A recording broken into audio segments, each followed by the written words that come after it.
তো তারপরে এই তো খাবার সার্ভ করতেছিল, খাবারগুলো অনেক বেশি মজা হয়েছিল। মানে ব্রাহ্মণবাড়িয়াতে এসে যতগুলা দাওয়াত খেয়েছি সবগুলাই রান্না তেমন মজা লাগেনি আমার কাছে। হ্যাঁ মজা, বাট একদমই ঝাল না। বাট এখানে আমার খাওয়ার পরে মনে হয়েছে যে হ্যাঁ সবকিছুই অত্যন্ত পারফেক্ট ছিল। তারপর এই তো খাওয়া দাওয়া শেষ করে আমরা নিচে চলে আসি, একটা মিরর পেয়ে যাই আর আমি অমনি একটা মিরর ভিডিও নিয়ে নেই। আর আমার জামাই তো অলরেডি বিজনেসের কাজে বিজি হয়ে গিয়েছে।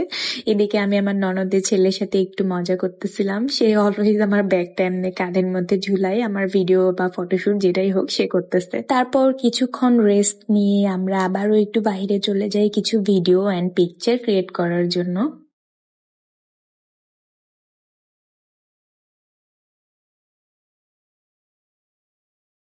মাশাল্লাহ মাশাল্লাহ, আজকে কিন্তু আমার জামাইকে ব্ল্যাক কালারে অনেক বেশি কিউট লাগতেছে। তার সাথে আমার প্রথমবার দেখাই হয়েছিল, সে ব্ল্যাক কালার পরেছিল। তো আজকেও সেকেন্ড বারের মতো আমি তাকে ব্ল্যাক কালার আউটফিটে দেখি। মাশাল্লাহ অনেক বেশি সুন্দর লাগতেছে। তো যাই হোক, আজকে আমাদের এই দাওয়াতের ভিডিওটা দেখতে আপনাদের কাছে কেমন লেগেছে অবশ্যই কমেন্ট বক্সে জানাবেন। অ্যান্ড ব্রাহ্মণবাড়িয়ার মেয়ে কারা কারা আছেন, ব্রাহ্মণবাড়িয়ার বউ কারা কারা আছেন সেটাও কমেন্ট বক্সে জানাতে একদম ভুলবেন না। আজকের ভিডিওটা এই পর্যন্তই, দেখা হয়ে যাবে সবার সাথে নেক্সট কোনো ভিডিওতে। ততক্ষণ পর্যন্ত সবাই ভালো থাকবেন, সুস্থ থাকবেন। আল্লাহ হাফিজ। অ্যান্ড হ্যাঁ, আমার পেজটা কিন্তু লাইক অ্যান্ড ফলো দিতে ভুলবেন না।